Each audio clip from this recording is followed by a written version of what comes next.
Before we go, Dana and Bill, this is a Fox News alert now. Major pushback against the new report on President Biden's Afghanistan withdrawal, particularly its timing. The White House is pointing fingers and shirking responsibility for the tragic loss of life that accompanied the operation. This is the Faulkner Focus. I'm Jillian Turner in New York City in for Harris today. Well, the 12-page after-action review defends President Biden's decision-making while blaming the Trump administration. White House National Security Council spokesman John Kirby said this. For all this talk of chaos, I just didn't see it, not from my perch. At one point during the evacuation, there was an aircraft taking off full of people, Americans and Afghans alike, every 48 minutes. And not one single mission was missed. So I'm sorry, I just won't buy the whole argument of chaos. Well, the events at Abbey Gate and along the tarmac showed Afghans hanging onto and falling off planes as they took off, even handing babies to U.S. troops over razor wire. As we all know, 13 American service members were tragically killed in a suicide bombing at the airport. The White House released the latest report just minutes before President Biden decamped to Camp David for the Easter weekend. Some in the press corps yesterday ripped that timing. Listen. I think I speak on behalf of my colleagues in this room when we want the record to reflect this was sent to us about 10 minutes before the briefing began with little notice, and it's the very definition of a modern major holiday news dump. Releasing this at the beginning of the high holidays and after months of requests from Republicans and the broader public. So why today? And is this all we get? Let's bring in Lucas Tomlinson. He's at 1600 Pennsylvania Avenue this morning. Hi, Lucas. Jillian, former President Donald Trump's Secretary of State wasted little time firing back, saying his administration left a playbook behind how to withdraw from Afghanistan, but it was ignored. They sabotaged a plan that we had put in place that was conditions-based. They came in, took the plan that we had, and just botched it. They made a hash of it, and the American people have suffered for it. And frankly, America's standing in the world is continuing to suffer from that today. President Biden's approval rating has never recovered from the hasty withdrawal from Afghanistan. As you can see here, it has been underwater ever since. 13 U.S. service members were killed in a suicide attack, and over 100 Afghan civilians desperately trying to flee the country were also killed in that attack. A U.S. drone strike days later killed 10 Afghan civilians, including 7 children by mistake. The 12-page report released yesterday said the evacuation should have started much sooner and put the blame on Donald Trump. Quote, President Biden's choices for how to execute a withdrawal from Afghanistan were severely constrained by conditions created by his predecessor. You mentioned, Jillian, these images of thousands of Afghans desperate to board the C-17 transport plane has been seared into many people's memories. President Biden had promised a month before the evacuation would not look like the fall of Saigon. There's going to be no circumstance where you see people being lifted off the roof of a embassy of the United States from Afghanistan. It is not at all comfortable.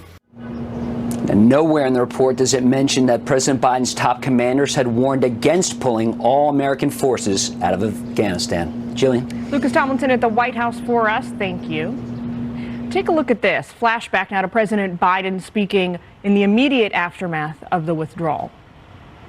Mr. President, there had not been a U.S. service member killed in combat in Afghanistan since February of 2020. You set a deadline, you pulled troops out, you sent troops back in, and now 12 Marines are dead. You said the buck stops with you. Do you bear any responsibility for the way that things have unfolded in the last 2 weeks? I bear responsibility for fundamentally all that's happened of late.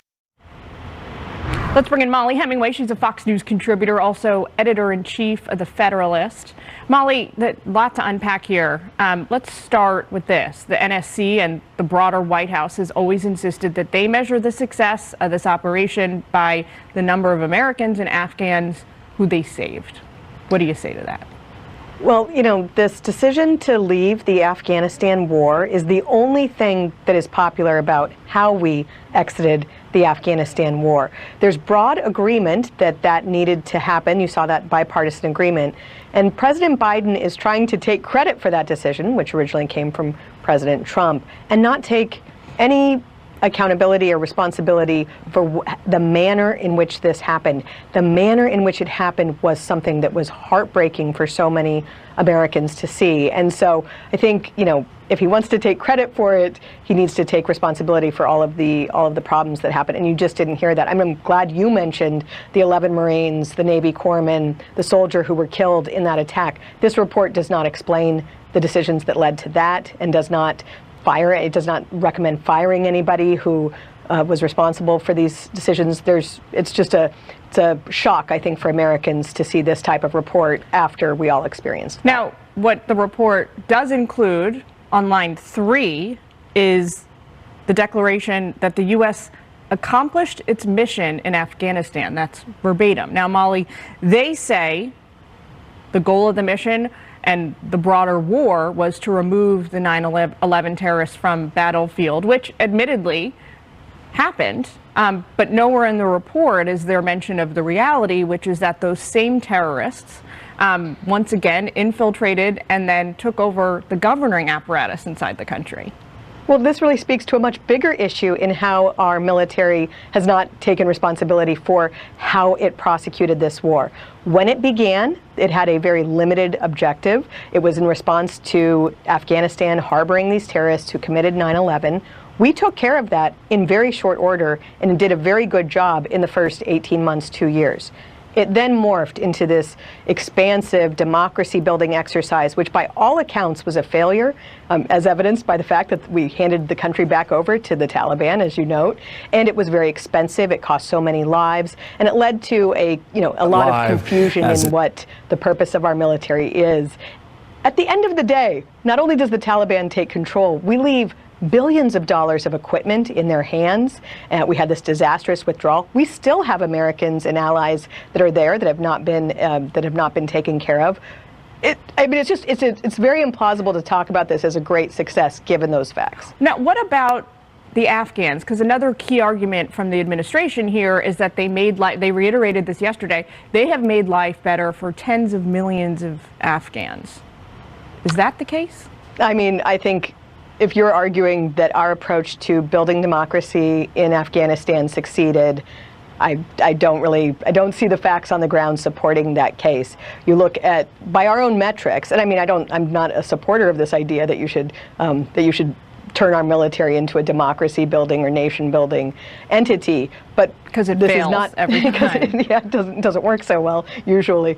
But that did not take place in Afghanistan. You see it by our own standards of what we would want to see in terms of women being educated or other issues. It just didn't happen. Now, weeks after this unfolded, the then Pentagon spokesperson, who was John Kirby, joined Harris on this program. Take a listen to their exchange. Are we still relying on the Taliban? This isn't about relying on the Taliban. This is about working with these aid groups and helping identify people that need to get out of Afghanistan and getting them out. So the Taliban are not helping us do that. They are still getting out of Afghanistan. These people are still getting out. And look, we know we have work to do. And here at the Department of Defense, we know we have a moral obligation. But I didn't hear an answer to the question. Are we still working with the Taliban? This isn't about relying or working with the Taliban. What do you make of that?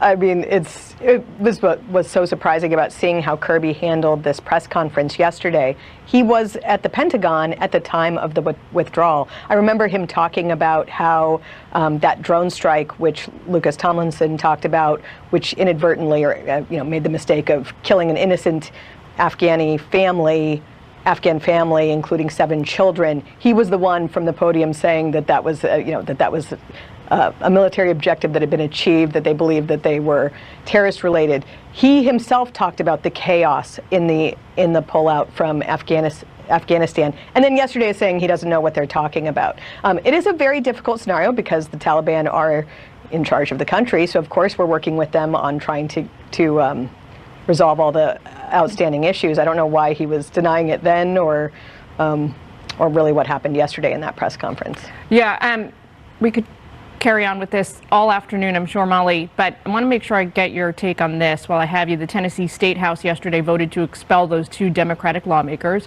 Reps Justin Jones and Justin Pearson. Republicans ruled that they violated decorum after they led a protest on the House floor. Take a listen. You who believe in justice and advocacy and who believe in democracy, thank you. Those protests happened obviously in the wake of the recent Nashville school shooting at Covenant. Hundreds descended on the Capitol building, chanting for lawmakers to impose new gun control measures. One Democrat tore into his GOP colleagues after the expulsions. Listen to what he said. Give me a break. Is this a circus? You are talking about kicking somebody out of this body. Grow up. If you can't sit through a conversation or a debate on something no less than expelling a colleague, grow up. Get out of here. You don't belong here. You want to call the question? Well, President Biden condemned Republicans in a statement last night, saying the expulsion of lawmakers who engaged in peaceful protest is shocking, undemocratic, and without precedent. Molly, what do you say? Yeah, the legislature was not pleased with these members for how they helped this unruly protest. And they didn't just engage in the type of behavior that you might expect of members of Congress. They had bullhorns, they were egging on the protesters, and the legislature is not tolerating that. Now, it's not just this incident. There's actually a history with these two members of them engaging in bad behavior in the legislature that I think played a major role here. But whenever there's a horrible attack like we saw in this shooting at the Covenant School, people try to exploit it for political action, and the legislature there seems to be saying we will continue to do our work, we won't be bullied, we won't be dealing with unruly protests like this, and we cannot condone this type of behavior. But yeah, it does seem to have very high-level Democrats upset, including former President Barack Obama, which suggests that they're really stung by this sort of surprising action from the Republican-led legislature. And we also know from our own reporters, Molly, that all three of those members anticipated sort of penalties, consequences. None of them anticipated they might actually lose their jobs. Got to leave it there. Molly, thanks so much for taking time with us. Thank you. So take a look at this. A new jobs report is out. The numbers show signs of slowing, though the labor market is still relatively strong. Some economists, though, worry the new growth could push the Fed to hit the U.S. with yet another round of interest rate hikes, or at least not prevent them. The IRS is also out with a brand new plan detailing how the agency plans to spend those billions of new dollars it just got. A warning to middle-class Americans. Listen. This is way more money, $80 billion, than the IRS even knows what to do with. How they're really going to stay away from Americans reporting income less than $400,000. Republicans say they're worried the IRS will not just be targeting the rich. We've got Steve Moore in Focus coming up next.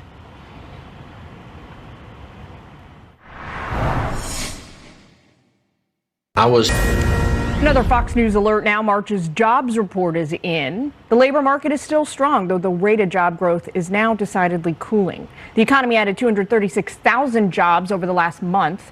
The unemployment rate dipped slightly to 3.5%. Economists flag now the numbers keep pressure on the Fed to continue raising interest rates in order to fight high inflation. When and if it does, that's going to mark the 10th straight hike. Fox Business correspondent Ed Lawrence is here to break it all down for us. Hey, Ed. Hey, Jillian, 70% of the market now believes that there will still be a 0.25% interest rate hike at the next meeting. This jobs report is exactly what the Federal Reserve wanted to see. The last time the economy added back 236,000 jobs was in December of 2020. You see the job trends, though, over the past couple months. The average hourly wage is up 4.2% year over year. That number's slowing, but CPI inflation at 6%. And that means Americans still struggling to pay for things. I think a lot of policy mistakes have actually restrained what should have been a mighty expansion by now in the economy. If you look at all of the forecasts, the Congressional Budget Office, the blue chip forecasts, they're for 1 to 2% growth for the next 4, 5, 6 years. That's terrible. We should be growing much faster than that. And that's what Steve Moore told Fox Business earlier. The president touting manufacturing jobs at every stop on his Investing in America tour. For the second month in a row, though, manufacturing lost 1,000 jobs. Construction lost 9,000 jobs. Retail lost about 15,000 jobs. Leisure and hospitality added 72,000 jobs, leading the way for the growth in this report. Now, as the Federal Reserve fights inflation with interest rate increases, the employment will slow. The International Monetary Fund warning that global the economy is facing years of slow employment and growth. Last year, we have been saying, look, there is simply no way that interest rates would go up so much after being low for so long, and there would be no vulnerabilities. Something is going to go boom. And in a statement about this report, President Joe Biden saying that his policies are creating good jobs that families can raise a family on. The statement does not mention, Jillian, inflation. Back to you. Ed Lawrence at the White House for us this hour. Thanks so much. Thanks. Well, the number of job openings ticked down a bit to less than 10 million, but still greatly outpacing monthly hiring figures. A new op-ed with the title, "Hey, Uncle Sam, Stop Paying People for Not Working" is out now. Here's the author of that piece, Steve Moore, former economic advisor to President Trump and FreedomWorks chief economist. Steve, last month you told me we got to pay attention not just to the numbers, but to what kinds of jobs the economy is creating. Can you read those tea leaves for us with the latest round of numbers? Hi, Jillian. Well, happy Easter weekend. Good news and bad news in this report. The good news is that the jobs are out there. You're right. We have 9.6 million job openings still in this country and about 5 million people looking for jobs. So if you've got skills and you really want to work, you can find work. And so that's good news for the American worker. The bad news, Jillian, is something we've talked about on this show month after month after month now for 20 months, which is that we have this continuing trend of inflation continuing to outpace people's wages. So people are getting poorer. So when President Biden says that the middle class is doing so much better, actually, no, they're not. They're falling behind by about $3,000 since Biden came into office. So I think that's the real curse right now. And don't forget, the OPEC countries this week, Jillian, announced that they're going to cut oil production. What happened to the oil price? It went up. What does that mean for people paying gas at the pump? It means you're going to pay more. So I don't know if we've totally solved this inflation puzzle. All right, we're going to pick up on the OPEC thread in just a moment, Steve. The IRS released also its plan for spending $80 billion in new funding. It got that money was provided by the Inflation Reduction Act. The agency is adding 87,000 new employees. The report worked to downplay criticism that the move will drive up audits on middle-class families. The Wall Street Journal raising big questions now, writing, quote, "When taxpayers underreport income, it's hard to know who's rich and who's middle class." It also points out it's cheaper, faster, and easier for the IRS to audit lower income Americans. More bang for its buck. There's also this harsh reality. Long-held truth of taxes, which is that there just aren't enough rich people to soak to clear the deficit that exists today. You have to go after the enormous middle class to get that money, and that's where the IRS is probably going to end up. You agree, Steve? The IRS has to go after the middle class? Yeah, what's the old saying from Willie Sutton? Why do you rob banks? And he says, because that's where the money is. Well, guess what, Jillian? This is a middle class country. You know, we do have a lot of rich people, a lot of millionaires and billionaires, but still, most of the money in this country is in the hands of the middle class. So there's no question that middle class people will be subject to more intensive audits, and that's no fun. I went through a 6-year audit with the IRS until they finally dropped the case and said I didn't owe them the money that they claimed that I did. But I think there's a bigger point here for conservatives than just the fact that they're coming after the middle class. They will target, there's no question about this, the Biden administration will target and weaponize the IRS against conservatives and Republicans. We know this because that's exactly what they did under Barack Obama. We know that they've been spending special time going after people who disagree with them politically. And that's why I think this idea of 87,000 new IRS agents is very dangerous. Republicans have to pull the funding for that. Well, I got to flag that the Biden administration from the White House podium has pushed back on that criticism multiple times. They say no truth to the idea that they target conservatives for audits. But Steve, take a look at this. Oil. Hold on, Jillian, let me just say something about that. They already did. They already did that. We know that from the Biden administration. Well, Lois Lerner basically targeted conservative organizations. For them to say, oh, we would never do that. Folks, they already did.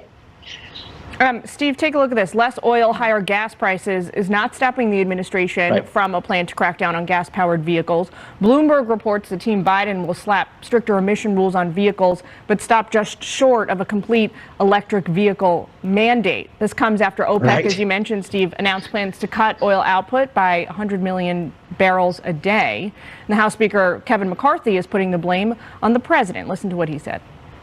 You look what OPEC just did. Based upon Biden administration policies, we're now weaker because he's attacking energy in America. He's making OPEC stronger, and they're dictating what the price is going to be. Prices are up in 43 states this week alone. Yeah, there's no question about this. You know, I work for Donald Trump. We talked a lot about energy policy. His policy had made America not just energy independent, but the energy dominant country in the world by the time he left office. Biden came in. He basically told the American people that he was going to try to bankrupt the oil and gas companies because of this radical climate agenda. And so now people should realize every time you go to the gas pump, you're paying about $1 a gallon climate change tax because the prices are so high. And what's really especially frustrating to me, Jillian, is that, you know, when Donald Trump was president, we didn't even talk about OPEC. OPEC had no power because the United States was the dominant country in terms of oil production. We should be producing about 2.5 million more barrels a day if we had continued with the Trump energy policy, which would mean that these OPEC cuts in production would have almost no impact on the price. So this is a self-imposed error, and we've got to get back to producing our own oil, gas, and coal because, Jillian, 75% of our energy that we consume in America is from fossil fuels. So doesn't it make more sense to get it from Texas and Alaska and North Dakota than Saudi Arabia and Venezuela and Iran? Maybe a little from North Korea, too, eventually. Steve, we got to leave it there. Good point. Thanks so much for joining us. Thank you, Jillian. Happy Easter. Take care. Happy Passover as well. So a California mom says a school guidance counselor helped her 11-year-old daughter transition without telling anyone in her family what she's doing about it and how the school is now responding. Plus, this activist physically attacked NCAA swimmer Riley Gaines. She had just made a speech about saving women's sports. Clay Travis is in focus, coming up next.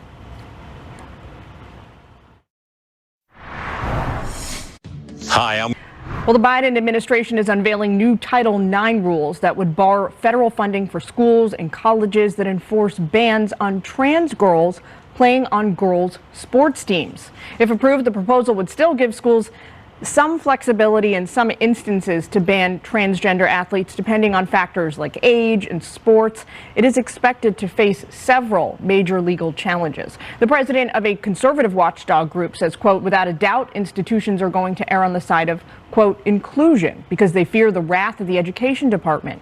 The U.S. achieving the department's end goal while allowing them to maintain plausible deniability that they coerce districts into doing so. At least 20 states right now impose bans on restrictions for transgender athletes. Let's bring in Clay Travis. He is the founder of Outkick. Clay, so the Biden administration Title IX policy already prevented discrimination based on gender, but now this new rule would prevent discrimination based on gender identity. So critics say that essentially forces these sports teams to recognize the gender of student athletes. Excuse me. Yeah, this is crazy. Their gender identity rather than biological identity. That's right. Yeah. That's right. This is crazy. What the Biden administration is doing is they are expanding Title IX, which has allowed women's athletics to roar to record popularity by treating men and women's athletics equally. I mean, for people out there who don't really understand how this applies on a collegiate level, for instance, it requires roughly equal scholarships for both men and women in a college setting. What they are now saying is men who identify as women should be counted as women by and large unless you're going to specifically exclude them. This is crazy, right? Men are bigger, stronger, and faster than women. We've seen this play out, whether it's the Leah Thomas situation or every sport. Bigger, stronger, faster, biologically, right? This is the reality. This is why men's and women's sports are separated. This is why there is a women's track and field gold medal for every sprint, and there also is for women. If biological men are allowed to compete against women, what we see is they directly knock women out of being able to win championships because biology is real. This is crazy. This is radical. This also is anti-everything in sports, right? We have age limits in sports. We have weight limits for boxing fights. Heck, if you're in high school, the small high school typically does not compete against the gargantuan high school. We try to insist on an equal playing field for athletes. Remember, just take it outside of this gender identity ridiculousness.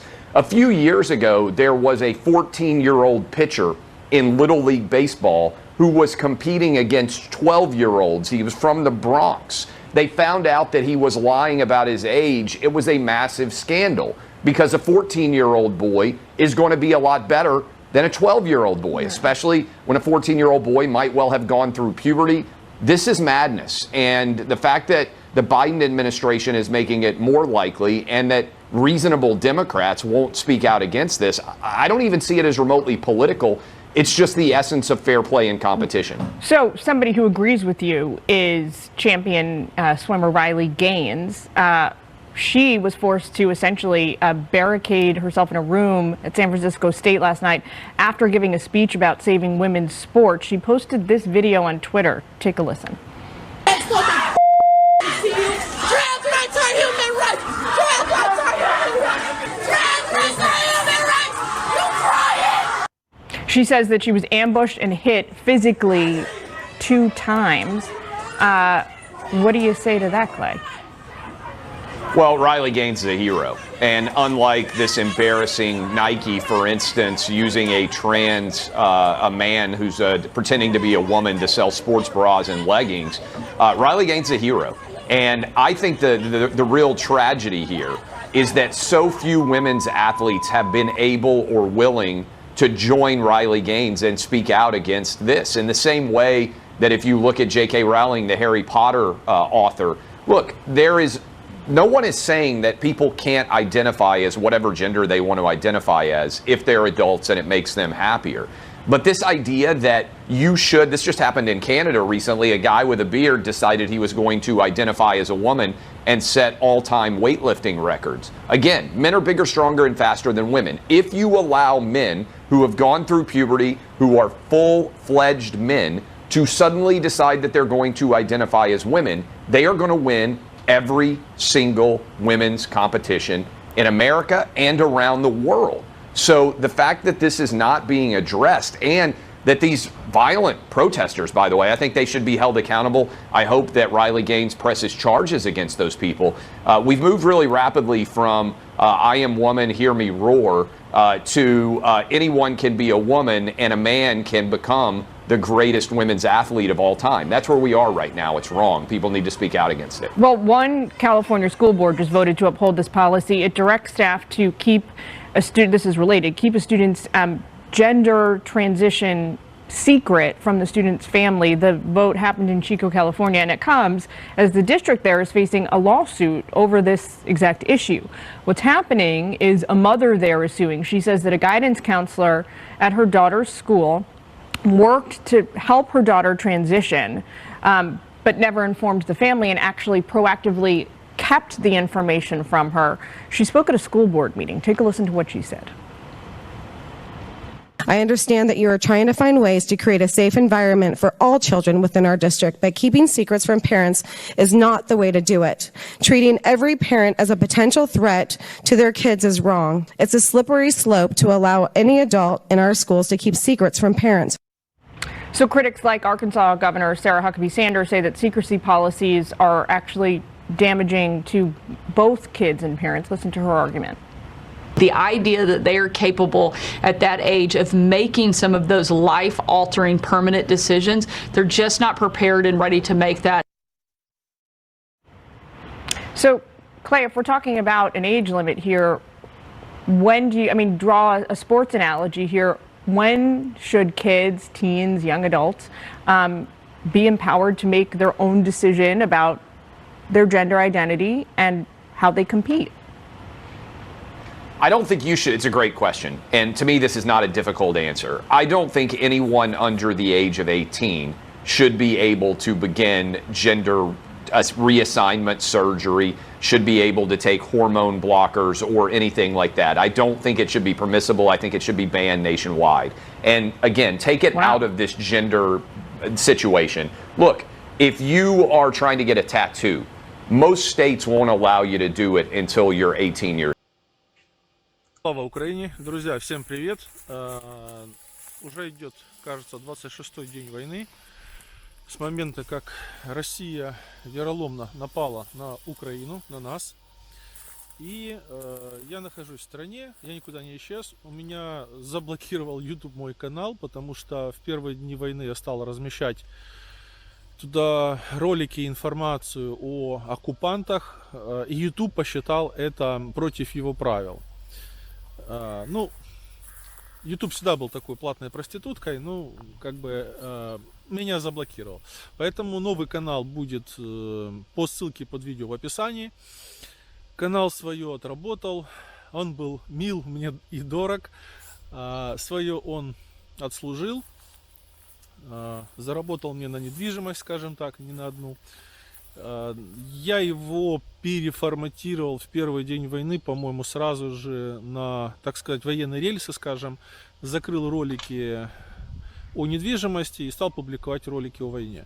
Естественно, появились рашистские тролли, они написали кучу жалоб, и канал был удален. Поэтому есть канал в Телеграме, он более активный, более адекватный. Тоже под видео в описании будет ссылочка. Это информационный канал.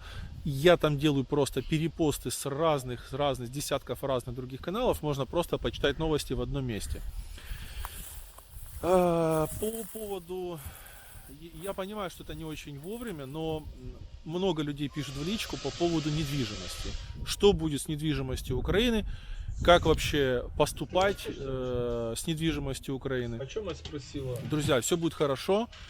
В итоге, в конце будет все нормально, но будут определенные этапы.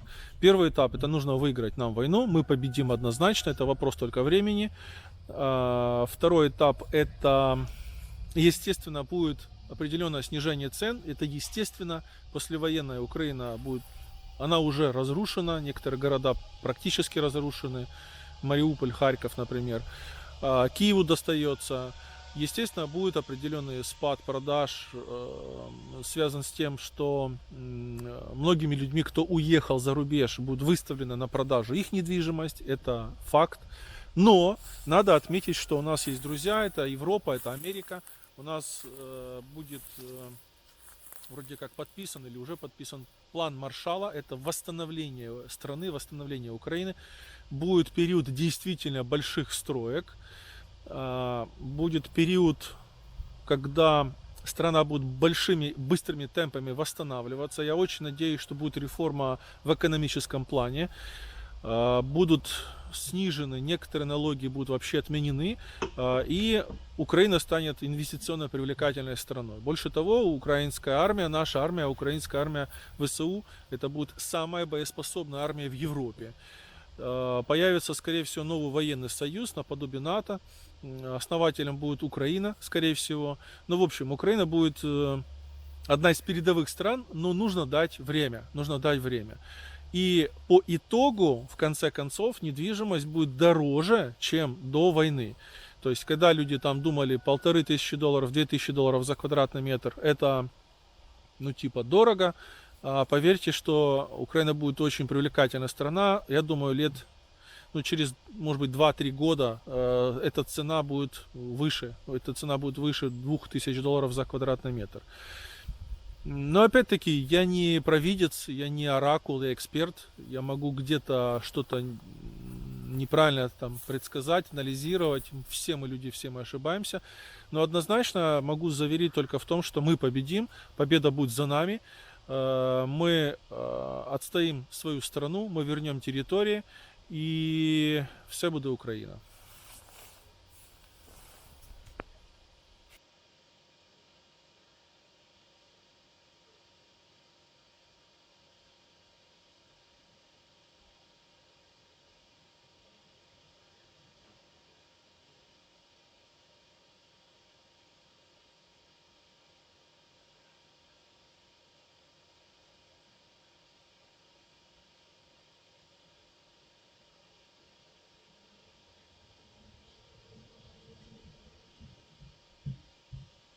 Все, иди сюда.